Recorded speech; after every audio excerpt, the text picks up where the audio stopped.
5장 1절부터 13절까지 편의상 좀 짧게 13절까지만 가져왔습니다. 돌아가면서 교독합니다. 이날에 드보라와 아비노함의 아들 바락이 노래하여 이르되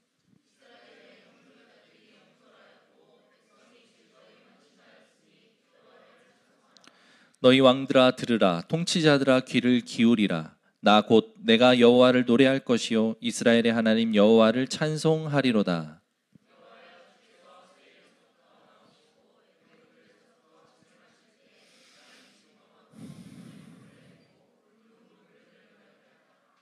산들이 여호와 앞에서 진동하니 저 신의 산도 이스라엘의 하나님 여호와 앞에서 진동하였도다.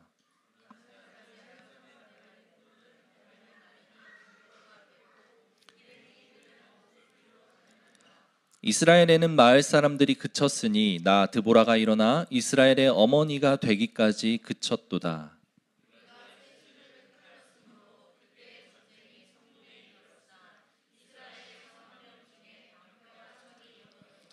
내 마음이 이스라엘의 방백을 사모함은 그들이 백성 중에서 즐거이 헌신하였음이니 여호와를 찬송하라.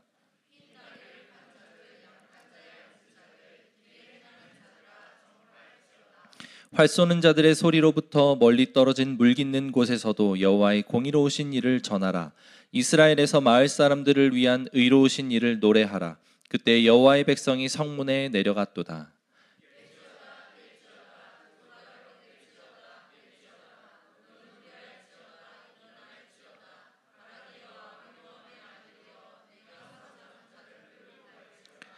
그때 남은 기인과 백성이 내려왔고 여호와께서 나를 위하여 용사를 치시려고 내려오셨도다. 아멘.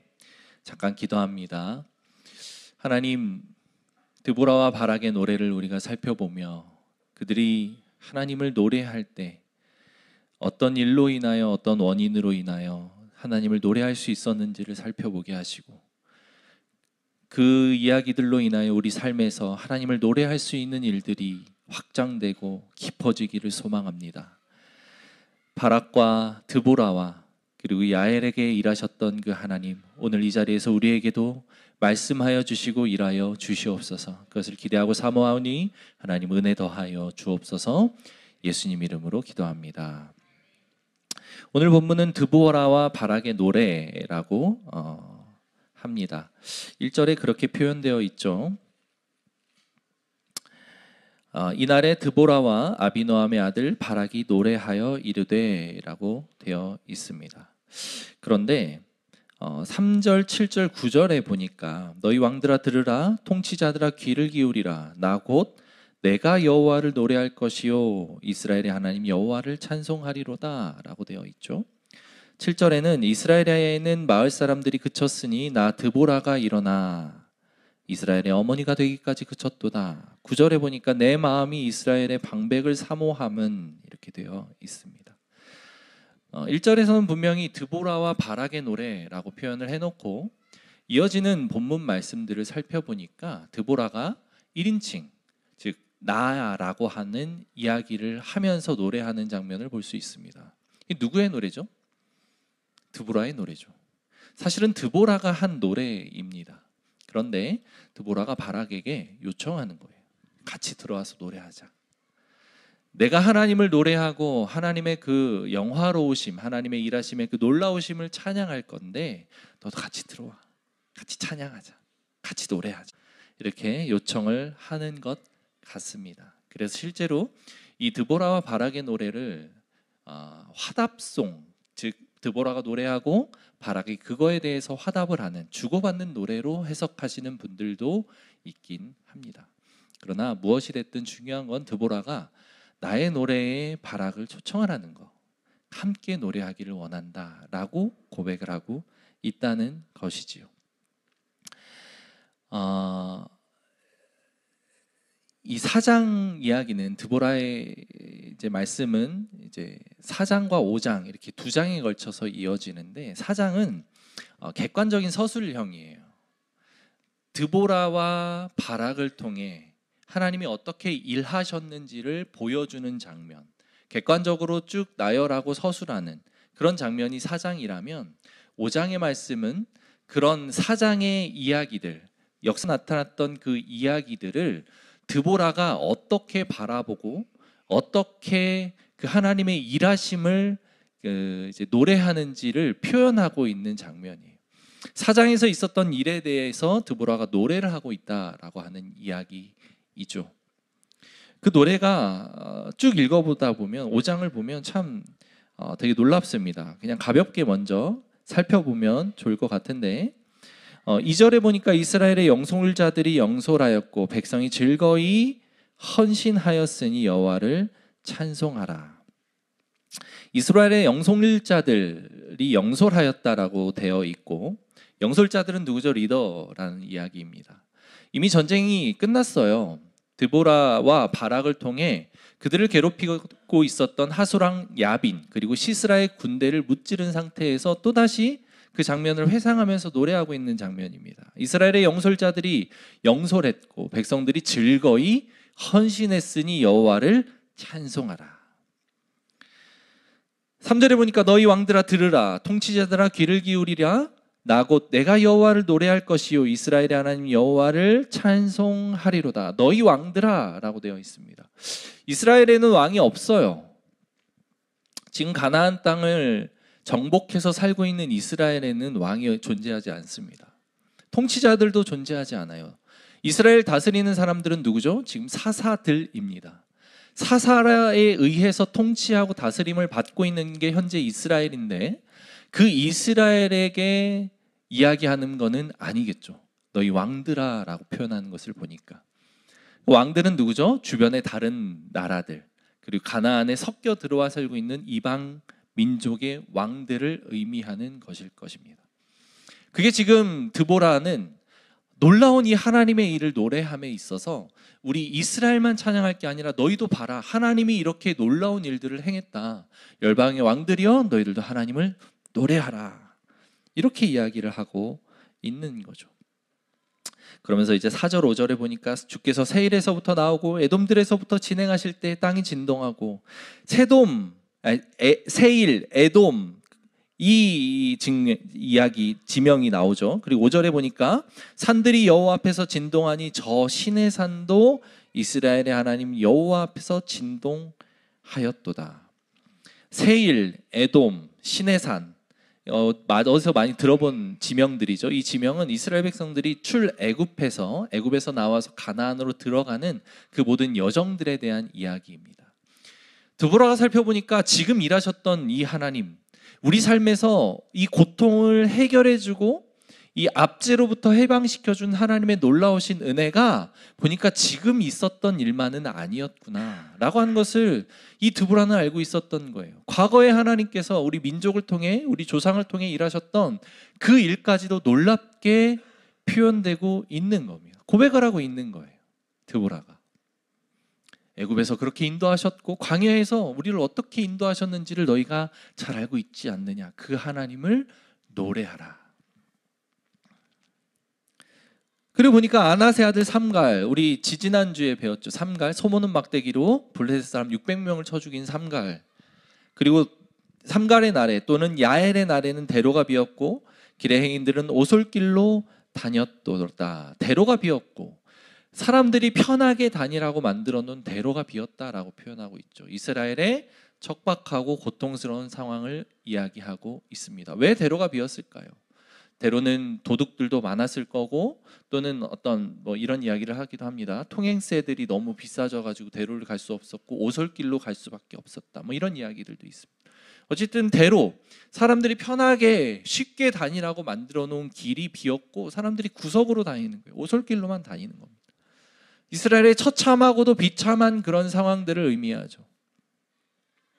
그런 상태였다. 그런데 7절에 보니까 이스라엘에는 마을 사람들이 그쳤으니 마을 사람들 또한 마찬가지로 없었으니 그리고 나 드보라가 일어나 이스라엘의 어머니가 되기까지 그쳤도다. 무리가 새 신들을 택하였으므로 그때의 전쟁이 성문에 이르렀으나 이스라엘의 4만 명 중에 방패와 창이 보였던가. 내 마음이 이스라엘 방백을 사모함은 그들이 백성 중에서 즐거이 헌신하였음이니 여호와를 찬송하라. 이런 고통 중에도 하나님 그렇게 일하였으니 여호와를 찬송하라. 5장의 내용은 주로 계속 이런 이야기들이 이어집니다. 하나님의 놀라우심에 대해서, 하나님이 어떤 일을 행하셨고 그랬으니 하나님을 찬양하라. 하나님이 고통 중에 있었던 우리를 어떻게 이끄셨고 그랬으니 하나님을 찬양하라. 이게 하나님에 대한 이 드보라의 고백이에요. 놀라운 이런 고백들이 이어집니다. 노래는 우리에게 매우 중요한 요소입니다. 제가 군대에 갔다 와서 되게 싫었던 몇 가지 중에 하나가 좀 이렇게 약간 왜 주목받기 좋아하고 뭔가 이렇게 이제 뭐 좀 짓궂은 그런 아이들이 꼭 이렇게 남자들끼리 모여 있으면 막 군가를 불러요. 이게 뭐 되게 싫죠. 그때의 기억이 별로 그렇게 썩 좋은 건 아닌데 군가가 딱 나오면 진짜 사나이 막 이런 거 딱 부르면 가슴이 뜨거워지는 거예요. 머리는 되게 기분이 나쁜데 이 정서가 움직이는, 형제들은 좀 이해하시려는가 모르겠습니다. 되게 묘한 상태에 빠지곤 합니다. 근데 그거를 해요. 그러면 막 쟤 왜 저래? 라고 하면서 속에 있는 깊숙한 곳에 저의 이 정서는 군대에서 그 군가를 통해서 사기가 고양됐던 그 저의 정서와 연결이 되는 거죠. 그러면서 막 이렇게 뭔가 알 수 없는 기분에 빠지게 됩니다. 사로잡히게 돼요. 아마 지금 제가 군가를 여기서 힘차게 외치면 형제들은 자기도 모르게 그 기분에 빠지게 되는 묘한 경험을 하게 될 겁니다. 머리로는 되게 기분이 나쁜 게 이해가 됩니다. 근데 정서가 그렇지 않아요. 노래는 사실 그런 효과가 있어요. 해외에 나가면 그 사방이 온통 이방 사람들, 전혀 다른 문화 속에서 살 때에 한국 사람들을 만나면 그냥 기분이 좋습니다. 그냥 반가워요. 막 친해지죠. 뭐 해외 행사나 이런 것들에서 우리나라 국가가 울려 퍼지거나 아니면 아리랑이라는 노래가 들려오면 묘한 그 뭉클함이 막 생깁니다. 노래가 주는 좋은 효과예요. 노래가 가지고 있는 힘입니다. 우리가 하나님을 찬양할 때도 마찬가지. 우리 교회가 이제 한 가지 교회에서 주로 부르는 몇 가지 찬양들을 통해 정서가 하나 되고 연합되는 일들을 경험한다면 그 노래만 생각하면 맞다. 그때 우리가 그렇게 모여서 노래를 불렀었지. 맞다. 우리에게 행하신 하나님의 놀라우신 일들을 그렇게 우리가 노래했었지 라고 하는 기억과 정서가 연결되는 경험을 우리에게 주는 것이죠. 노래가 가지고 있는 힘은 그렇습니다. 성경에서 노래를 가장 많이 한 인물이 누굴까요? 바로 다윗입니다. 다윗은 구약 성경, 특히 시편의 주 저자, 가장 많은 노래가 적혀 있는 시편의 주 저자예요. 이 노래는 다윗뿐만 아니라 구약의 많은 하나님의 은혜를 경험한 이들이 자기가 경험한 그 하나님의 은혜에 대해서 표현하는 수단으로 노래를 불렀습니다. 이 노래는 시로 표현되어 있지만 시만이 아니라 여기에 운율이 붙기도 하고 음이 붙기도 합니다. 그게 노래예요. 여러분, 우리가 하나님을 노래할 때에 다윗과 같은 마음이 되면 좋겠어요. 다윗이 왜 그렇게 하나님을 노래를 했을까요? 다윗이 왜 그렇게 하나님을 많이 노래한 사람이 되었을까요? 왜 그랬죠? 다윗은 하나님을 노래할 수밖에 없는 이유가 많았던 사람입니다. 구약의 수많은 인물들 중에 다윗만 그렇게 노래할 이유가 많았을까요? 어떻게 생각하십니까? 다윗만 그랬을까요? 아니요, 저는 그렇게 생각하지 않습니다. 성경에 등장하는 많은 믿음의 위인들, 믿음의 사람들은, 믿음의 선배들은 다윗만큼 하나님을 경험하고 다윗만큼 하나님과 친밀했을 거라고 저는 생각을 해요. 그러나 중요한 것은 다윗은 그것을 노래했다는 거죠. 내가 하나님을 경험한 수많은 이야기들, 그것을 먼저 경험하는 게 우선입니다. 하나님이 내 삶에 어떻게 일하셨지? 하나님이 나를 통해 어떤 일들을 행하셨지? 나를 어떻게 인도하셨지? 이것을 경험하는 것은 굉장히 중요한 일이에요. 그런데 경험하는 것에서 그치면, 그것이 노래로 연결이 되지 않으면 우리 삶에 하나님을 노래할 만한 수많은 이유들이 사라지고 말아요. 우리 기억은 한계가 있기 때문에.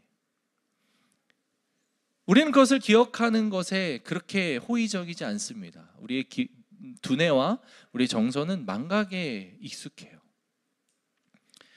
하나님이 이렇게 일을 하셨으면 그것을 쓰는 거예요. 하나님 내게 이렇게 일하셨지. 그래, 내가 그것을 노래할 만한 이유가 충분하지. 노래로 쓰고 그걸 노래로 부르는 거예요. 다윗은 그것을 너무 잘했던 사람입니다. 잊고 싶지 않았어요. 하나님과 그 광야에서 또는 들판에서 목자로 일할 때 그 나눴던 대화들, 하나님과 교제했던 그 순간들, 그 정서가 교감되면서 하나님의 일하심, 그 놀라우심에 대해서 감격했던 그 순간들을 다윗은 잊고 싶지 않았던 거예요. 그래서 하나님을 노래하죠. 끊임없이 하나님을 찬양하죠. 그것을 기록하죠. 다윗의 삶은 그 삶의 연속이었던 것 같아요. 아마 그런 것들이 이어져서 쌓이고 쌓여서 하나님으로 하여금 내 마음에 가장 합하다라고 평가를 받을 만한 믿음의 위인이 될 수 있었던 게 아닐까라고 생각을 합니다. 노래는 너무 중요합니다. 근데 중요한 것은 우리 삶에 과연 이렇게 하나님을 노래할 만한 은혜들 또는 인생의 잘됨, 잘 풀림들이 있는가라고 하는 거예요. 어떻습니까? 내 삶을 돌아보면 감사할 일들이 넘치십니까? 하나님이 내 삶에 정말 놀라운 은혜들을 베푸시고 축복들을 주셨다 라고 할 만한 일들이 넘치세요? 어떠십니까? 아마 지나가는 우리 성도님들에게 제가 내려가서 물어보면 그렇다라고 대답하시는 분들이 있고 아니라고 대답하시는 분들이 있을 거예요. 섞여 있을 겁니다. 그렇다라고 이야기하시는 분들에게 제가 구체적인 질문들을 한다면 무엇이 하나님의 은혜라고 생각합니까?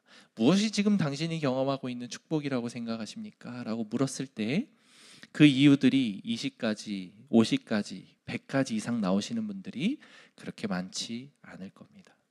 아마도 더 많은 분들이 지금 내 삶은 이래서 힘들어서 하나님 은혜가 더 필요합니다. 이런 것들이 고통스러워서 이 부분이 해결이 돼야 됩니다 라고 이야기하는 분들이 부분이 더 많을 거라고 생각을 해요. 그게 사람이니까 연약하지. 내게 베풀어 주신 그 은혜와 복들을 기억하기보다 지금 현재의 안 좋은 상황들이 하나님 앞에 가지고 나아가는 기도 제목이 되는 경우가 너무 많습니다. 그래서 제가 여러분들에게 늘 강조하는 것, 신앙에 아주 중요한 영적인 원리가 있죠. 감사함. 감사하는 건 너무 중요해요. 내 삶에 어떻게 일하셨는지를 살펴보고 감사하는 것 너무 중요하죠. 다윗이 그렇게 노래할 수 있었던 이유, 드보라가 바락에게 요청하면서 이렇게 하나님을 노래하자라고 할 수 있었던 이유는 그들에게 행하신 하나님의 놀라운 은혜와 축복을 바라볼 수 있는 시각이 있기 때문입니다.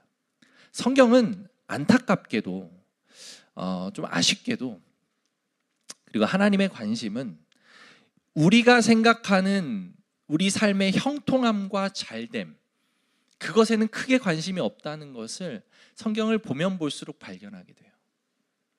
우리가 생각하는 우리의 잘됨, 하나님을 노래할 이유, 노래할 이유가 있어야 하나님을 노래할 것 아닙니까? 노래할 이유가 없는데 어떻게 하나님을 노래할 수 있죠? 노래할 이유를 찾는데 그 이유들에 대해서 생각하면 보통 사람들은 이렇게 이야기하기 쉽습니다. 지금 내가 원하는 직장에 잘 취업을 해서 돈을 이만큼 벌 수 있으면 내가 하나님을 노래할 수 있을 것 같아요.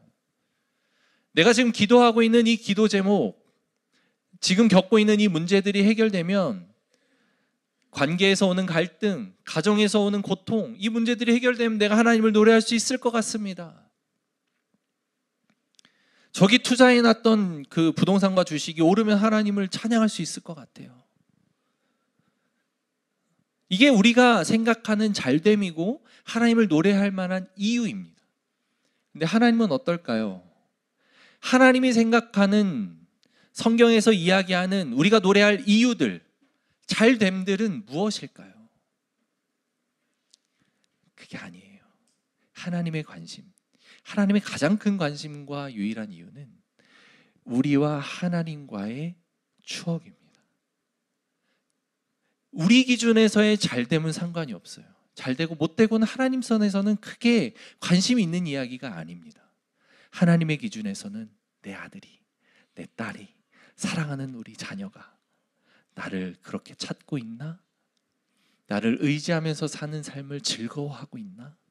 그냥 나 스스로, 나 자체를, 하나님 자체를 만족하면서 난 하나님 한 분이면 만족합니다 라는 고백을 하면서 살아가고 있나? 하나님의 관심은 거기에 있다고요. 하나님은 그것이 당신의 자녀와 백성들에게 원하고 요구하시는 이유, 노래할 이유인 거예요. 잘됨인 거예요. 그래서 실제로 다윗은 자기가 죄를 지었을 때에도, 그래서 음부에 빠지는 그 고통 가운데 있을 때에도 하나님을 노래합니다. 하나님의 심판 중에 놓여 있을 때에도 하나님을 노래해요. 내가 그 고통 중에 빠졌을 때 하나님은 어디 계시죠? 이렇게 하나님 노래해요. 하나님을 찾는 거죠. 여러분, 하나님의 관심이 거기 있다라고 하는 사실은 우리에게 아주 중요한 이야기를 던져줍니다. 하나님은 기본적으로 우리 삶이 풍요롭길 원해요. 하나님의 관심이 메인 관심은 거기에 있지 않다 하더라도 하나님 자체는 이 땅이 복되고 번성되기를 원합니다. 그건 하나님이 기뻐하시는 바예요. 그러나 당신의 자녀가 하나님 없이 번성하는 것, 하나님을 찾지 않고 번성하는 거 하나님 기뻐하실까요? 절대 그렇지 않습니다. 하나님의 우선된 관심에 우리가 관심을 갖는 것, 그것이 하나님이 기뻐하시는 일이에요. 그런다고 한다면 그 다음으로 따라오는 축복과 번성은 하나님께서 자연스럽게 인도해 주시는 거죠. 근데 우리는 잿밥에 더 관심이 가는 거예요. 하나님이 가장 싫어하는 모습이죠. 우리가 사사기를 통해서 계속 살펴보는, 그들이 하나님의 목전에서 악을 행하였더라라고 하는 모습들이 우리 삶에서 너무 반복적으로 나타나는 거예요. 자, 그렇다면 우리는 무엇을 해야 됩니까? 우리 삶이 고통 중에 있을 수 있고 해결해야 될 문제가 산적했을 수 있습니다. 그런데 그 문제들을 보며 하나님, 내가 너무 고통스러워요 라고 하면서 하나님 앞에 가지고 나아가는 것. 하나님이 이 과정들을 통해서 나에게 무엇을 말씀해 주기를 원하십니까? 내가 무엇을 깨닫기를 원하십니까? 라고 하면서 하나님께 그 문제를 가지고 나아가는 것. 그럼에도 불구하고 내가 숨 쉴 수 있고, 그럼에도 불구하고 내가 한 끼 이 감사한 밥을 먹을 수 있고, 그럼에도 불구하고 나에게 이 잠을 잘 수 있는 거처를 허락하셨음에 감사하고, 그럼에도 불구하고 감사할 수 있는 그 은혜들, 그럼에도 불구하고 하나님을 노래할 수 있는 우리의 믿음이 하나님이 지금 우리가 취해야 될 태도라고 말씀하고 계신 거예요. 노래한다라고 하는 것. 이스라엘 백성들이 시스라에 의해서 고통당하고 압제를 당한 것이 20년입니다. 그래서 고통 중에 그들은 어쩔 수 없는 상황에서 몰려서 하나님께 부르짖었어요. 그때 하나님이 구원하셨습니다. 자, 우선순위가 어떻게 되죠? 고통당한 게 먼저예요. 근데 고통당한 그들을 구원하신 겁니다. 상식적으로 생각해 봤을 때 하나님, 고통 자체를 주지 않았으면 제일 좋은 거 아닙니까? 라고 이야기하는 게 사실은 맞을 수 있어요. 고통당하지 않는 게 더 하나님을 찬양할 일이잖아요 라고 이야기할 수 있습니다. 그런데 드보라는 그렇게 이야기하지 않아요. 고통 중에 있다 할지라도 구원하신 하나님을 노래하자. 고통에 빠지게 된 것은 그 이유와 원인을 찾아가지 않아요. 그거 가지고 하나님 앞에 따지지 않아요. 고통 당했을지라도 우리를 구원하셨기에 하나님을 찬양하자. 이것이 드보라의 노래입니다. 여러분들의 삶에도 이런 노래하는 삶이 넘쳐나기를 소망합니다. 하나님을 향한 노래를 할 수 있는 근거는 찾는 거예요. 내 삶에 어떤 은혜가 있었는가? 하나님께서 내 삶에 어떻게 일하고 계신가? 그것을 찾아야만이, 그것을 하나님의 시각으로 볼 수 있어야만 노래를 할 수 있습니다. 자, 우리 이 노래들을 같이 하기를 소망합니다. 평생 그 노래를 하며 우리에게 일하신 하나님을 기뻐하고 즐거워하는 그런 아름다운 정서가 우리 고백교회 안에 넘치기를 소망합니다. 신앙의 여정은 그 노래를 쌓아가는 여정이에요. 노래하십시다. 하나님을 찬양합시다. 자, 이제 조금 더 구체적으로 살펴보길 원하는데, 지난주에 우리가 바락을 살펴봤습니다. 바락이 했던 그 한마디가 바락을 약간 얼간이처럼 만들었던 것 같아서 제가 마음이 불편했어요. 이제 금요일 날 저희가 그 이제 원형 가정교회 리더 그룹들 모여서 가정교회 모임을 하는데, 그 모임에서 정말 많은 사람들이 바락 이야기를 하더라고요. 바락이 뭐라고 이야기를 했죠? 드보라가 바락에게 야, 올라가서 전쟁을 해라 라고 이야기를 할 때 바락이 이렇게 이야기를 하죠. 4장 8절입니다. 바락이 그에게 이르되 만일 당신이 나와 함께 가면 내가 가려니와 당신이 나와 함께 가지 아니하면 나도 가지 아니하겠노라 하니. 드보라는 여자 사사였습니다. 전투력이 없었던 사람이에요. 전쟁을 지휘할 능력도 어떤 그 물리적인 힘도 없었던 사사였죠. 유일하게 사사이면서 동시에 전쟁 수행이 어려운 사사였죠. 그래서 그에게 하나님께서 바락이라고 하는 장군을 붙여주십니다. 그래서 바락에게 나가서 전쟁하라, 하나님께서 이들을 우리에게 붙여주셨다, 이렇게 이야기를 하니까 바락이 그 힘이 없는 여인에게, 그죠? 말씀 선지자였고 하나님 말씀을 대언하는 여선지자였지만 그럼에도 불구하고 전쟁 수행할 수 있는 능력, 전쟁에는 그렇게 사실 물리적인 도움이 되지 않을 만한 여자인 드보라에게 당신이 가면 내가 가고 당신이 가지 않으면 내가 가지 않을 겁니다 라고 이야기한 것 때문에 드보라가 시스라를 죽이는 영광은 당신에게 가지 않을 겁니다 라고 이야기를 하면서 동행을 허락하죠. 이 장면이 바락으로 하여금 뭔가 되게 믿음 없는 사람, 좀 뭔가 하나님의 영광에서 멀어진 사람, 하나님의 일하심에서 쓰임받지 못한 사람, 이렇게 좀 여겨진 것 같아요. 근데 그렇지 않습니다. 지금 방금 읽었던 이 본문을 보니까 바락의 이야기를 잘 한번 보십시오. 바락이 가겠다는 겁니까? 안 가겠다는 겁니까? 가겠다는 거죠. 사실은 가겠다는 거예요. 근데 조건이 하나 있습니다. 나랑 동행해 주십시오. 그때도 이야기를 했지만 하솔왕 야빈, 그리고 그의 군대 장관 시스라, 그리고 그 군 세력이 가지고 있었던 병력은 철병거만 900대 라고 하는 어마어마한 병력이었습니다. 병거만 900대면 군사는 몇 명이었을까요? 성경에는 자세히 표현되어 있지 않지만 군사 또한 마찬가지로 막대했겠죠. 철병거 900대와 그 막강한 병사, 그 군사력들을 가지고 있는 군대에게 바락은 이스라엘 백성들, 청동기 문화를 살아가고 있었던 이스라엘 백성들을 이끌고 나아가는 그 용기 자체가 바락에게 없었던 것 아니에요. 그런데 한 가지 조건이 있었을 뿐입니다. 드보라가 동행하기를 원했다. 그래서 이 부분에 대해서 많은 이제 목사님들이 헷갈려합니다. 바락은 얼간이인가? 아니면 믿음의 사람인가? 근데 아주 중요한 힌트가 우리에게 있습니다. 히브리서 11장 32절을 보니까 이렇게 표현되어 있습니다. 내가 무슨 말을 더 하리오? 기드온, 바락, 삼손, 입다, 다윗 및 사무엘과 선지자들의 일을 말하려면 내게 시간이 부족하리로다. 여기에 드보라나 시스라를 죽인 야엘이라고 하는 여인이 나오는 게 아니라 바락이 등장합니다. 이 히브리서 11장은 믿음장이에요. 성경에 나오는 많은 믿음의 영웅들에 대해서 이야기를 하고 있는 게 히브리서 11장인데 이 11장에 바락의 이름이 등장을 합니다. 바락이 만약에 당신이 가면 내가 가고 당신이 안 가면 안 가겠습니다, 이것이 회피를 위한 변명이고 핑계였다면 히브리서의 기자는 바락을 믿음의 선진으로 선택하지 않았을 겁니다.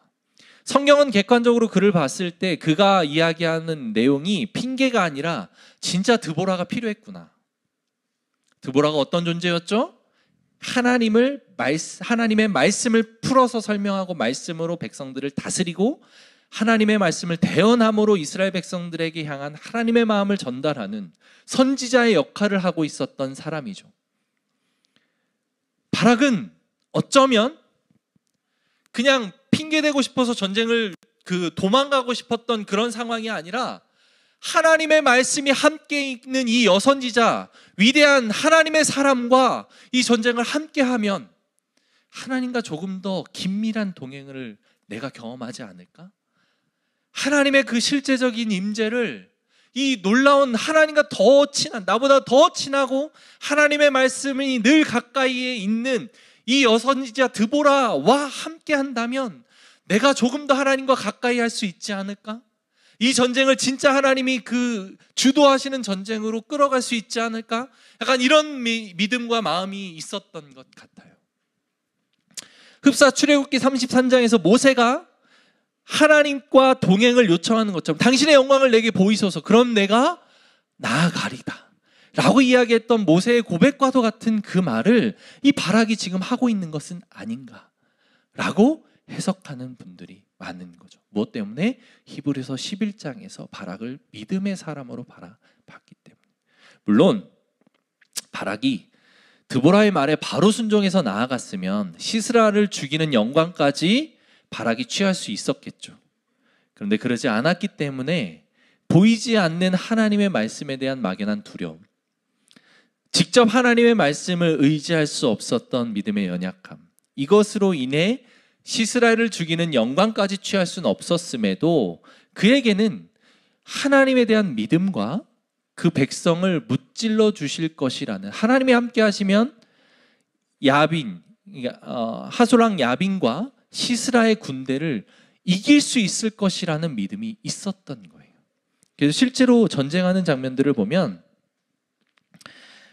바락은 용기 있게 나갑니다. 주저하지 않아요. 변명이나 핑계대지 않습니다. 4장 14절에 보니까 드보라가 바락에게 이르되 일어나라, 이는 여호와께서 시스라를 내 손에 넘겨주신 날이라.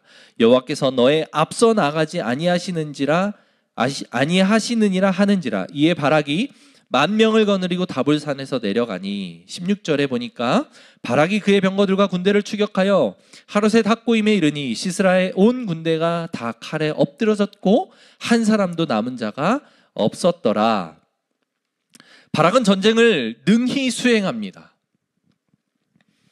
하나님이 함께 하시는 그 전쟁이라고 하는 확신이 드보라의 동행으로 바락에게 생기는 순간 바락에겐 더 이상 두려움이 없어졌어요. 5장 우리가 자세히 살펴보지는 못하겠지만 5장에 보면 그 이스라엘과이 처한 이 전쟁에 참여하지 않은 많은 지파들이 있습니다. 아마 이스라엘 안에도 뭔가 불협화음이 있었던 것 같아요. 10,000명이나 그 전쟁하러 올라갔지만 사실 이스라엘 백성들은 10,000명보다 훨씬 많은 인구수가 있죠. 병력이 있어야 돼요. 그런데 이 드보라의 부름에, 바락의 외침에 응하지 않은 지파들이 많다는 것을 알 수 있습니다. 그런 불협화음, 뭔가 전쟁을 하는데 순탄하지 않은 상황 속에서도 바락은 주저하지 않고 나아갔고 전쟁을 승리로 이끄는 거죠. 이게 바락의 믿음이었던 거예요. 바락은 하나님이 그렇게 사용하셨더라 라고 하는 것을 우리는 기억해야 됩니다. 너무 얼간이로만 기억하지 맙시다. 뭔가 여자의 뒤에 숨어서 이렇게 막 쪼그라져 있는 사람으로 보시면 안 될 것 같아요. 성경의 이야기가 그렇게 말하는 것 같습니다. 다음 이야기를 한번 살펴보겠습니다. 하나님이 그럼 어떻게 개입하셨고 어떻게 일하셨을까? 시스라의 그 군대였던 철병거 900승을 어떻게 무찔렀을까? 그 이야기들을 노래하는 장면들이 나옵니다. 시스라가 그 병거들을 이끌고 기손강이라고 하는 강가로 나아갑니다. 그 기손강은 건천이래요. 그러니까 말라 있는 천이라고 합니다. 겨울 우기 시즌에만, 레이니 시즌에만 물줄기가 형성되기 때문에 그 시점에서 전쟁을 치르기에, 전차들을 움직이기에 아무 불편함이 없는 그런 위치였다고 합니다. 그래서 시스라가 그곳으로 나아갔겠죠. 그런데 15절에 보니까, 4장 15절에 보니까 이렇게 표현되어 있습니다. 여호와께서 바락 앞에서 시스라와 그의 모든 병거와 그의 온 군대를 칼날로 혼란에 빠지게 하시매 시스라가 병거에서 내려 걸어서 도망한지라. 하나님께서 그 군대를 혼란스럽게 만들었습니다. 칼날로 혼란에 빠지게 하시매 라고 표현되어 있는데 이게 어떻게 해서 이런 일들이 있었는지 좀 궁금해요. 그래서 조금 더 보니까 5장에 이런 표현들이 나옵니다. 5장 20절, 22절, 22절 말씀인데 우리 같이 한번 살펴볼까요? 한번 읽어주시겠습니까? 시작.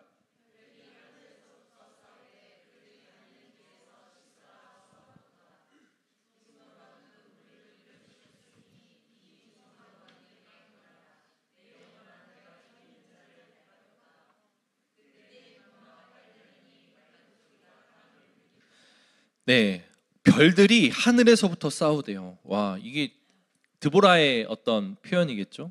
실제로 전쟁은 누가 했겠습니까? 이스라엘 백성들이 했겠죠. 근데 무슨 환상을 본 건지, 어떤 초자연적인 역사가 나타난 건지에 대해서는 구체적으로 언급하진 않지만 별들이 하늘에서부터 이렇게 싸웠다고 해요. 그리고 기손강은, 주어가 기손강입니다. 기손강이 그 무리를 표류시켰대요. 아마도 비가 많이 내렸을까요? 우기 시즌이 아닌 때에 비가 왕창 와서, 원래는 건천, 그러니까 마른 천이었어야 되는데 거기가 갑자기 물이 많아지면서 땅이 질퍽해졌을까요?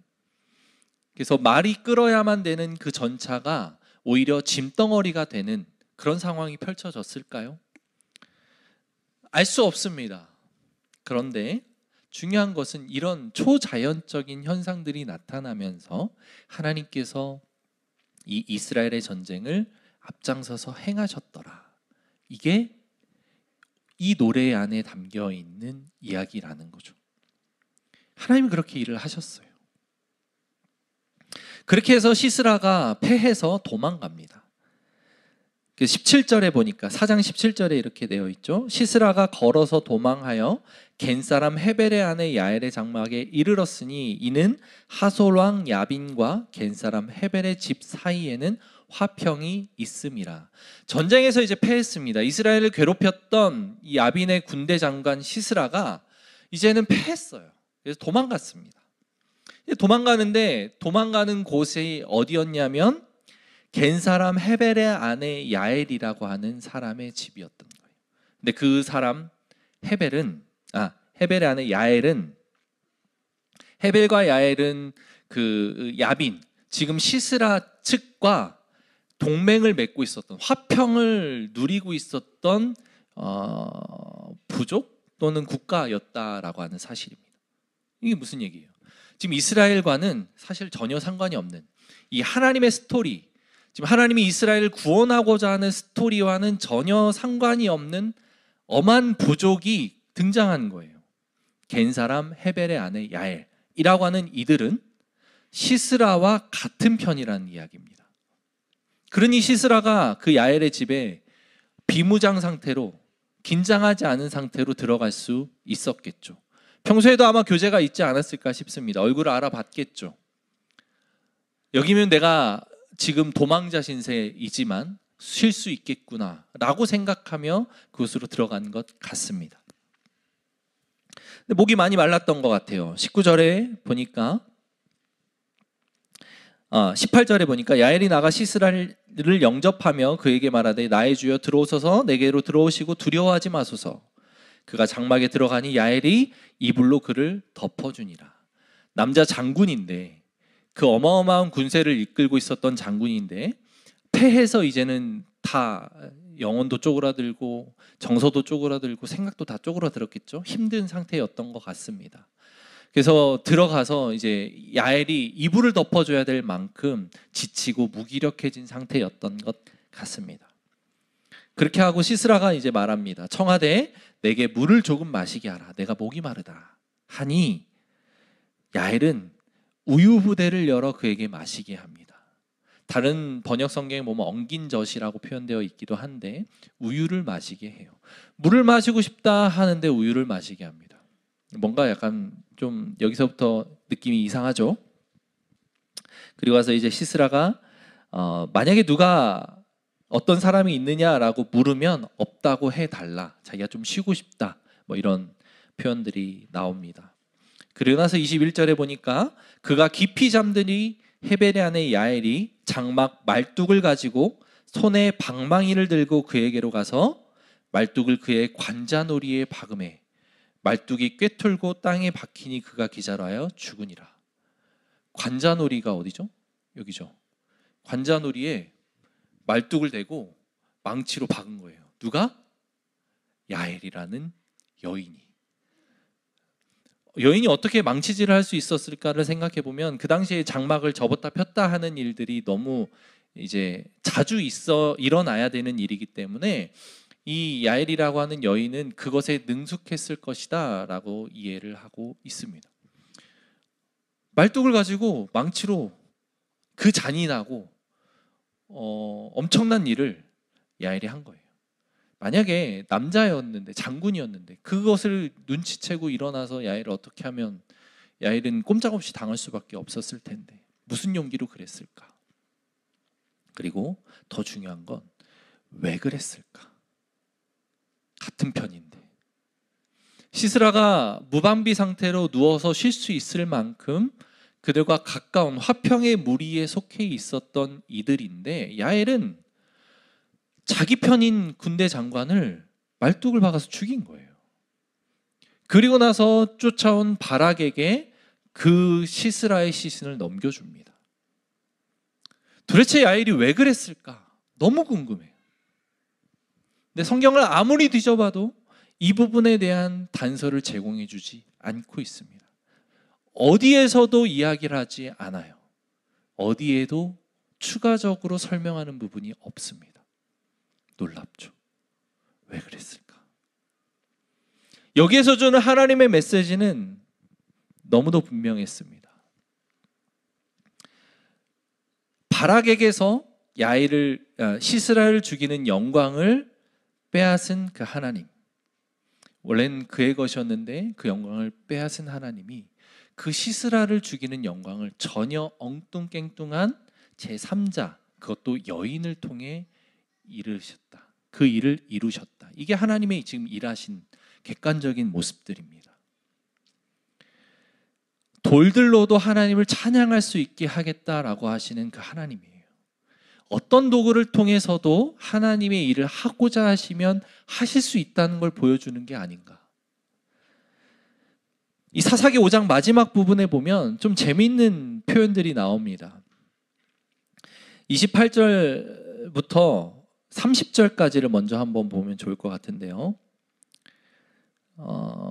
같이 한번 읽어주시겠습니까? 준비 시작.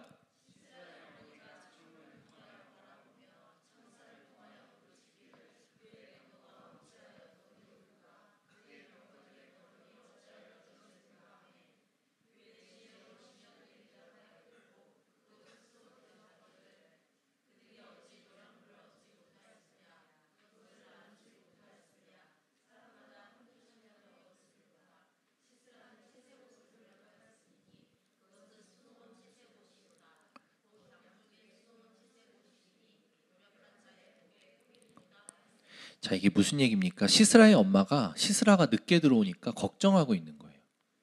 그러면서 그 걱정하는 것을 듣고 그 옆에 있는 지혜로운 시녀들이 대답을 하는 겁니다. 노력하였고 그것을 나누는 과정 속에서 좀 늦는 건 아닐까? 그리고 그 노략물에 대한 표현이 여기 이렇게 표현되어 있죠. 사람마다 한두 처녀를 얻었으리로다. 여자를 노략물로 표현하고 있는 장면입니다. 고대 사회에 흔하게 나타났던 모습이죠. 전쟁이 끝나고 패한 국가에 속해 있는 여성들은 전쟁 노예로 팔려갑니다. 그래서 성노예로 착취당하기도 하고 가정에서 다른 차원의 노예들로 부려지기도 하는 아주 고대 사회의 여성의 그 모습을 보여주는 단편이죠. 여성은 그런 존재로 표현되고 있는 거예요. 그리고 그렇게 여겨지고 있는 거예요.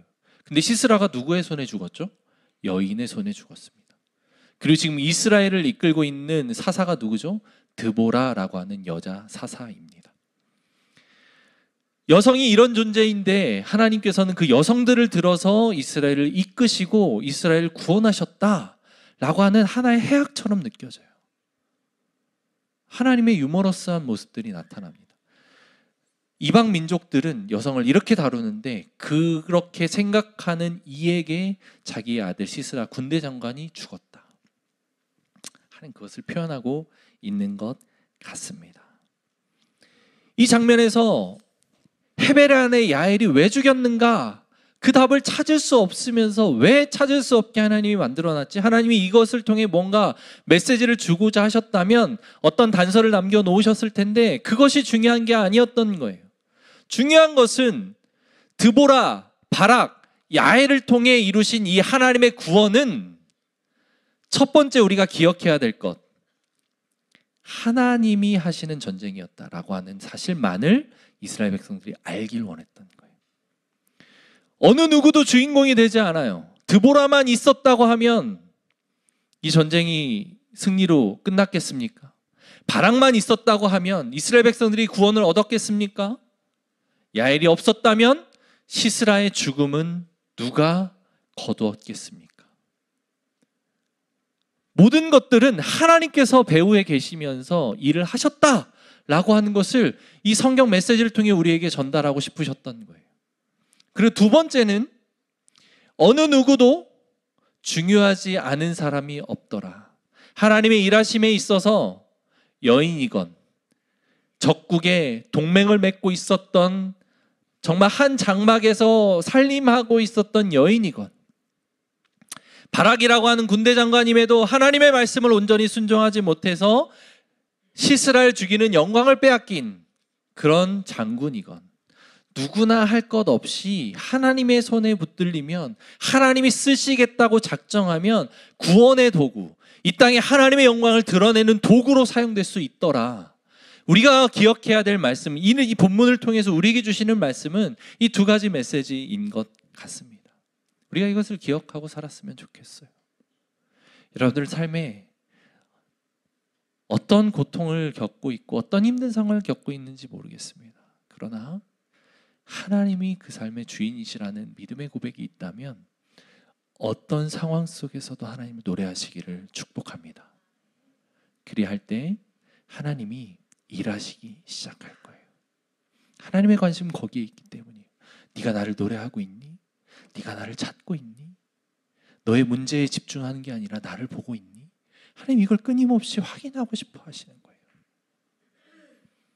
그리고 두 번째는 내가 지금 무슨 하나님의 일을 할 때 이렇게 내가 하찮은 일만 하고 있는 것이 무슨 도움이 될까? 라고 생각할 수 있다면 그렇지 않습니다. 어떤 자리에 있든 그것을 통해 하나님은 하나님의 일을 하실 거고 하나님의 영광을 드러내실 것이다 라고 하는 믿음을 가지시기 바랍니다. 하나님은 어떤 도구를 통해서도 하나님 일을 이루실 수 있습니다. 그 상황에 순종하고 그 상황에 맞는 반응을 보이시는 저와 여러분들 되기를 축복합니다. 우리 기도합시다.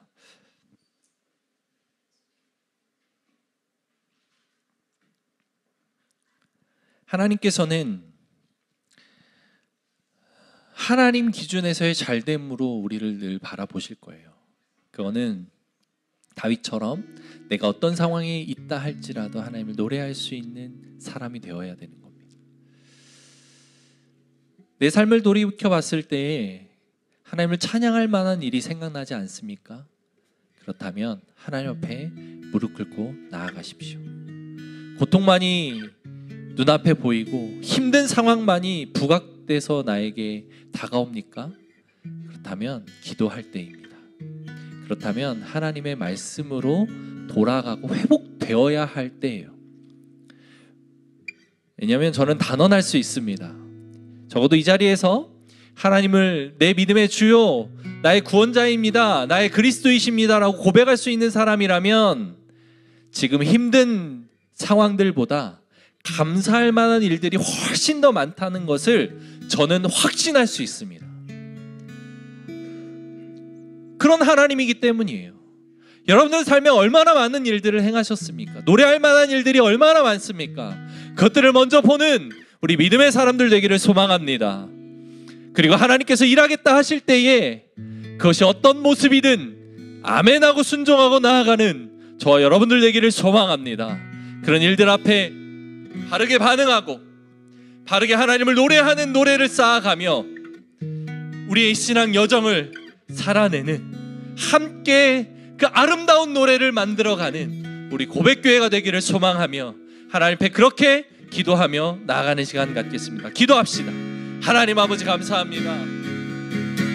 하나님 은혜가 우리에게 필요합니다. 나에게 행하셨던 하나님의 놀라우신 은혜를 회복하고 그 은혜에 우리의 시선을 두는 아버지 하나님, 그런 믿음의 자녀들, 고백교회 성도들 되기를 소망합니다. 아버지 하나님, 기도하고 무릎 꿇고 하나님 앞에 회복하고 말씀으로 돌이키기를 소망합니다. 문제가 더욱 크게 보이고 문제만이 나에게 더욱 부각돼서 다가온다면 그것에서 시선을 돌리고 하나님의 일하심을 바라보는 그런 우리들 인생 될 수 있도록 하나님 역사하여 주시옵소서. 하나님의 일하심이 어디에 있습니까?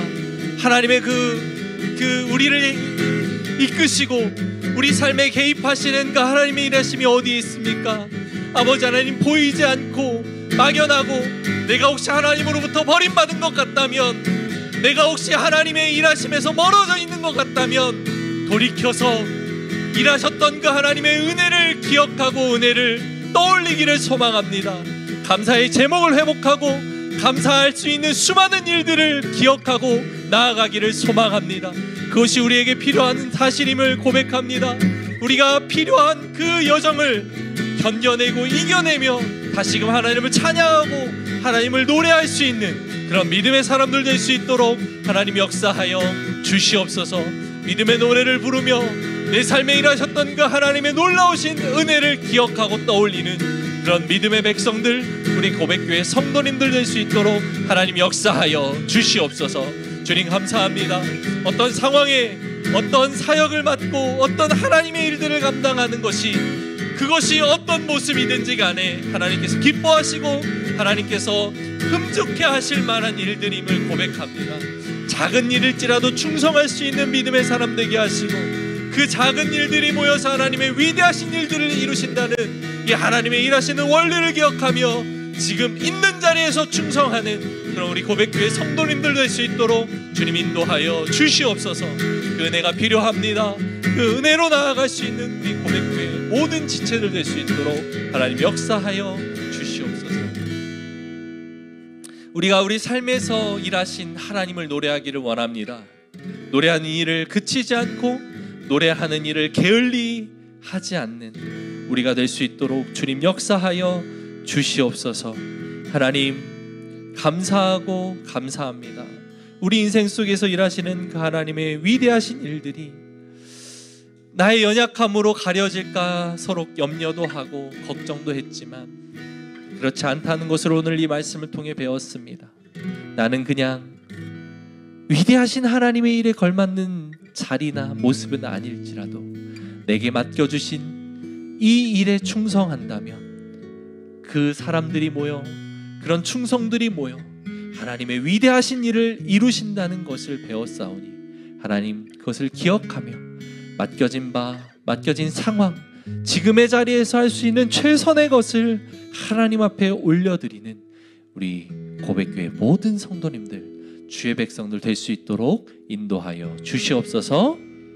감사드리며 살아계신 예수님의 이름으로 기도합니다. 이제는 우리를 구원하신 예수 그리스도의 은혜와 하나님의 사랑과 성령의 교통하심이 오늘 이 말씀을 통해 하나님, 내가 하나님을 노래하는 일을 그치지 않겠습니다. 하나님을 찬양하는 일을 그치지 않겠습니다. 내 삶에 나타나는 수많은 일들을 하나님의 일하시는 시각으로 바라보며 감사할 제목으로 삼을 수 있는, 노래의 제목으로 삼을 수 있는 우리들 되겠습니다 라고 고백하는 사랑하는 모든 주의 백성들 머리 위에 이제로부터 영원토록 함께 있을지어다. 아멘.